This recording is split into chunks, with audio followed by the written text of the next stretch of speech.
بسم اللہ الرحمن الرحیم. Program public talk Waseem Chaudhry کے ساتھ میں آپ کو خوش آمدید کہتے ہیں. یو کے میں امیگریشن قوانین میں تبدیلی کے بعد بڑے پیمانے پر کارروائیاں کی جا رہی ہیں اور قوانین کا عمل درآمد بھی شروع ہو چکا ہے، جس سے یہاں پر مقیم جو غیر ملکی تارکین وطن ہیں ان کے لیے بہت زیادہ گھیرا تنگ ہو گیا ہے. اور اس حوالے سے میرے ساتھ موجود ہیں اسٹوڈیو میں جو ماہر قانون ہیں بلال بابر. ان سے ہم بات چیت کریں گے. بلال بابر صاحب، قوانین میں بڑے پیمانے پر تبدیلیاں اور زیرو ٹالرنس پالیسی اور برطانیہ میں اتنی زیادہ سختی پہلے کبھی نہیں تھی جتنی اب دیکھنے کو مل رہی ہے. اس کی کیا وجوہات ہو سکتی ہیں؟ کیا ریفارم پارٹی کا ڈر ہے یا کچھ اور ہے؟ چونکہ یہاں پر ابھی آپ کے سامنے ان کے اپنے ایم پیز اور سابق ڈپٹی پرائم منسٹر بھی تحفظات کا اظہار کر چکی ہیں. کیا کہنا چاہیں گے سر؟ سب سے پہلے آپ کا شکریہ پروگرام میں دعوت دینے کا. جیسے کہ آپ دیکھ رہے ہیں کہ گزشتہ کچھ مہینوں سے بلکہ پچھلے سال سے یہ امیگریشن ایک بہت ہاٹ ٹاپک رہا ہے، اور آپ نے صحیح فرمایا کہ جو ریفارم پارٹی ہے یا جو فار رائٹ کی جو پارٹی ہیں جو انہوں نے شور اور وغیرہ مچایا ہوا ہے امیگریشن کے حوالے سے، تو ظاہر ہے حکومت کو اپنی پوزیشن مستحکم اور مستقبل میں جو ہے نا الیکشن کو بچانے کے لیے اور اپنے ووٹرز کو خوش رکھنے کے لیے انہوں نے بھی امیگریشن کو اس میں پورا ایک بونچال کھڑا کیا ہوا ہے. اور آپ دیکھ سکتے ہیں کہ جو کرنٹ جو ہماری ہوم سیکرٹری ہیں انہوں نے اس چیز کا ایک عزم کا اظہار کیا، اور نہ صرف اس کا اظہار کیا بلکہ گاہے بگاہے انہوں نے وہ جو تبدیلیاں تھیں وہ بھی ساتھ ساتھ جو ہے نا امپلیمنٹ کرنا شروع کی.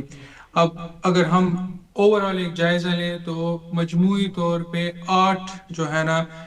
بہت اہم تبدیلیاں جو ہے نا انہوں نے پروپوز کی تھی، جس میں سے میں آپ کو اور ناظرین کے فائدے کے لیے سرسری بتا دوں. جی. سب سے پہلے انہوں نے جو ہے نا جو اسکل ورکر ویزے کی جو ایک بہت بڑی لسٹ تھی جاب ٹائٹلز کے حوالے سے، جس میں شیف اور میکینکس اور یہ سارے شامل تھے، اس لسٹ کو انہوں نے کم کر دیا. ٹھیک ہے، وہ ہم نے دیکھا. اس کے بعد سے انہوں نے جو سوشل ورکر تھے یا ہیلتھ کیئر ورکر تھے اس میں انہوں نے ایک نظام میں تبدیلی لائی کہ اب وہ باہر سے نہیں آ سکتے. پھر انہوں نے پروپوزل دیا کہ جی وہ ڈیپینڈنٹس نہیں لا سکتے، وہ بھی انہوں نے امپلیمنٹ کیا. اس کے ساتھ ساتھ اسٹوڈنٹ ویزز پہ اور جو نان جینون یا نان سیریس اسٹوڈنٹس تھے اس کے حوالے سے انہوں نے ایک اعلان کیا، ایک پالیسی دی اور اس پہ بھی امپلیمنٹ کیا، اور یونیورسٹیز کو اس بات کا پابند بنایا کہ وہ صرف جینون اسٹوڈنٹس ہی ریکروٹ کرے، اور اگر کوئی اسٹوڈنٹس کے ویزے ریفیوز ہوتے ہیں کمپلائنس میں یا ان میں کوئی کمی آتی ہے تو پھر ان یونیورسٹیز کے لیے بھی ایک مشکل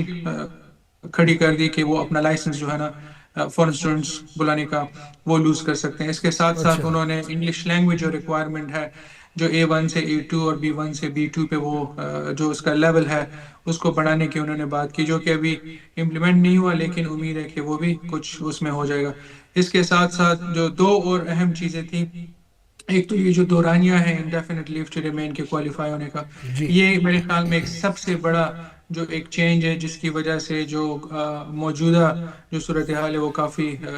ناخوشگوار ہے بہت سارے امیگرینٹس کے لیے، جو کہ ایک خواب دیکھ کے آئے تھے کہ جی 5 سال کام کریں گے اسکل ورکر ویزا کی کیٹیگری میں اور اس کے بعد ہم سیٹل ہو جائیں گے اور ایونچولی برٹش نیشنل بن جائیں گے. تو جو سب سے بڑی ایک چینج انہوں نے پروپوز کی کہ اس دورانیے کو وہ جو ہے نا 10 سال کریں گے، اور جو تھوڑے لو لیول کے اسکل ورکر ہیں جس میں یہ کیئرز وغیرہ شامل ہیں تو اس کے لیے ان کو 15 سال تک وہ لے جا سکتے ہیں. تو یہ ایک بڑا شیک اپ ہے. اور اس کے ساتھ ساتھ جو آخری چیز میں مینشن کرنا چاہتا ہوں وہ ہے اسائلم کے حوالے سے. جو اسائلم سیکرز ہیں یا جو ریفیوجیز جن کو ہم بولتے ہیں یا جن کو ہیومینیٹیرین پروٹیکشن ملی یا ملے گی، تو ان کے لیے بھی جو طریقہ کار ہے اس کو جو پچھلے مارچ سے ہی اس سال مارچ میں انہوں نے چینج کیا کہ ان کا جو دورانیہ ہے پہلے 5 سال کا ان کو ویزا مل جاتا تھا اسٹیٹس اور پھر انڈیفینٹ، ابھی ان کو 20 سال بعد تک وہ جو ہے نا انتظار کریں گے اور اس کے بعد وہ سیٹل ہو سکیں گے. اور انیشیل جو ویزا تھا وہ بھی ان کو 2.5 یعنی 2.5 سال کا ملے گا. لیکن خالی یہ نہیں، ان کو یہ بھی پروف کرنا پڑے گا کہ واقعی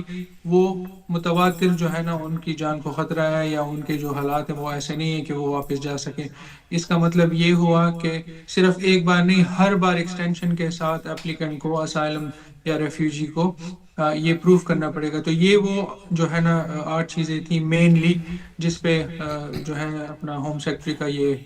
فوکس تھا, اور انہوں نے اس میں سے کچھ ترامیم تو امپلیمنٹ کر بھی لی وقتاً فوقتاً. لیکن ابھی جو جو امپورٹنٹ چیزیں چل رہی ہیں وہ ہے انڈیفینٹ لیو ٹو ریمین کے حوالے سے, جس پہ کافی جو ہے نا انسرٹینٹی چھائی ہوئی ہے. ابھی انہوں نے حکومت نے کوئی ٹائم لائن نہیں دی, کیونکہ ابھی بھی یہ ڈسکشنز کے فیز میں ہے. حکومت کے اپنے کچھ ایم پیز جو ہے نا اس سے نالاں ہیں, اور وہ اس بات کا اظہار کر چکے ہیں کہ اس کی وجہ سے ہم جو ہے نا ایک اسکل ورکر ایک خاصی تعداد میں وہ ہم لوز کریں گے. اور ہم نے دیکھا نیوز میں بھی یہ آیا کہ بہت سارے ہیلتھ اینڈ کیئر ورکر جو این ایچ ایس اور پرائیویٹ سیکٹر کو سپورٹ کر رہے تھے فرام پاکستان جیسے انڈیا جیسے نائجیریا اور ادر کنٹری سے, جی تو وہ ایک سروے کے مطابق بہت سارے لوگ اس وجہ سے جو ہے نا وہ کنفیوژن کا شکار, اور کئی کنفیوژن. لوگ تو چلے بھی گئے ہیں. تو یہ ہے اچھا وہ بالکل صورتحال. بلال بابر صاحب, بالکل یہ جو آپ نے باتیں کی ہیں بڑی امپورٹنٹ باتیں ہیں امیگریشن کے حوالے سے, لیکن جو سیکنڈ لاسٹ بات آپ نے کی جس میں کیئر ورکر کے ویزاز جو ہیں جو 10 سے 15 سال مدت کی گئی ہے, اس پر ایک امید بندی ہے. چونکہ یہ ابھی قانون نافذ العمل نہیں ہوا, لیکن چونکہ اب جس طرح آپ نے کہا کہ اب حکومت کی بھی مجبوری بن گئی تھی کہ ایسے قوانین لائے جائیں جو کہ برطانوی معاشرے میں فٹ آئیں, اور جو لوگ یہاں پر فائدہ اٹھا رہے تھے ریفارم اور فار رائٹس گروپس کی صورت میں کہ یہاں کی بڑی امیگریشن نرم ہے اور پتہ نہیں دنیا ساری ادھر آ گئی ہے, لیکن ایسی بات تو نہیں تھی. بہرکیف یقیناً اس ملک کو جو ہے جو اس کی بارڈرز کی سیکیورٹی اور اس ملک میں سلامتی اور تحفظ جو ہے ہوم سیکٹری کی ذمہ داری ہے. لیکن جو ڈپٹی پرائم منسٹر ہے اینجلا رینر, انہوں نے آپ نے دیکھا ہوگا حالیہ ان کی جو خبریں ہیں بڑی وائرل ہو رہی ہیں, جو بیانات انہوں نے دیے ہیں, انہوں نے بھی بڑے تحفظات کا اظہار کیا ہے کہ ایک بندہ 10 سال کیئر ورکر کے ویزے پر وہ اس ملک میں کام کرتا ہے یا 15 سال کام کرتا ہے, تو اس کے ساتھ بڑی ناانصافی ہوگی کہ ایک قانون آلریڈی موجود ہے کہ 5 سال کے بعد ان کو جو یہاں کا آئی ایل آر ملنا چاہیے. تو 10 سال سے 15 سال کا عرصہ کہ کیا آیا کہ واقعی اس کمپنی میں رہے گا, اس پر انہوں نے بڑے تحفظات کا اظہار کیا ہے. اور آپ کیا سمجھتے ہیں کہ کیا یہ ان کے لیے جو لوگ ہیں خوشخبری نہیں ہے کہ جو ڈپٹی پرائم منسٹر رہی ہیں, بڑی پاورفل پالیٹکس کے اندر ان کا رول ہے اور فیوچر میں بھی کچھ رول دکھائی دے رہے ہیں کہ برطانوی سیاست میں وہ چینجنگ آئیں گی بڑی, تو کیا یہ خوشخبری کو سمجھیں یا آپ سمجھ رہے ہیں کہ اس پر کوئی لچک دکھائے گی لیبر پارٹی کی حکومت؟ دیکھیں یہ تو آپ کی بات صحیح ہے. اینجلا رینر نے نہ صرف اس نے بلکہ اور بھی اس طرح کے ممبرز آف پارلیمنٹ ہیں جنہوں نے اس پہ اپنی ریزرویشن کا تحفظات کا اظہار کیا. اور آپ کی بات بالکل صحیح ہے کہ اگر ایک مائیگرنٹ ہے یا ایک ہیلتھ کیئر ورکر ہے تو کیا یہ اس کے لیے آسانی ہے, کیا یہ اس کے لیے جائز ہے کہ وہ ایک ہی امپلائر کے ساتھ 10 یا 15 سال جو ہے نا وہ ایک امپلائمنٹ میں رہے. میرا مطلب ہرگز یہ نہیں ہے کہ وہ وہاں پہ خوش نہیں ہوگا, لیکن وہ جو اس کی ایک نیچرل پروگریشن ہے ایک جگہ سے دوسرے جانے میں, یا کوئی اس کو اپرچونٹی ملتی ہے کسی اور کمپنی میں لیکن وہ کمپنی اس کو اسپانسرشپ نہیں دے رہی, تو مجبوراً اس کو جو اپنی ایگزسٹنگ کمپنی ہے جس نے اس کو اسپانسر کیا ہے تو وہ تو اس کے ساتھ وہیں پہ سٹک رہے گا. تو یہ تو ایک تو یہ بات ہے. دوسرا جہاں تک خوشخبری کی بات ہے, یہ کچھ بھی کہنا قبل از وقت اس لیے ہوگا کہ at the end of the day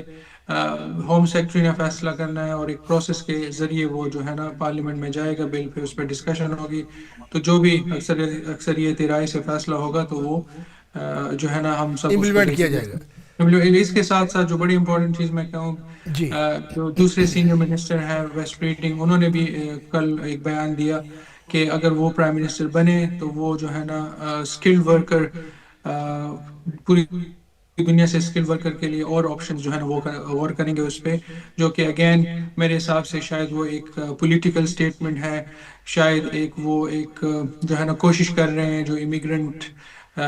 برادری ہے اس کا ووٹ حاصل کرنے کے لیے. یہ اس طرح کی مختلف چیزیں ہم دیکھ رہے ہیں, لیکن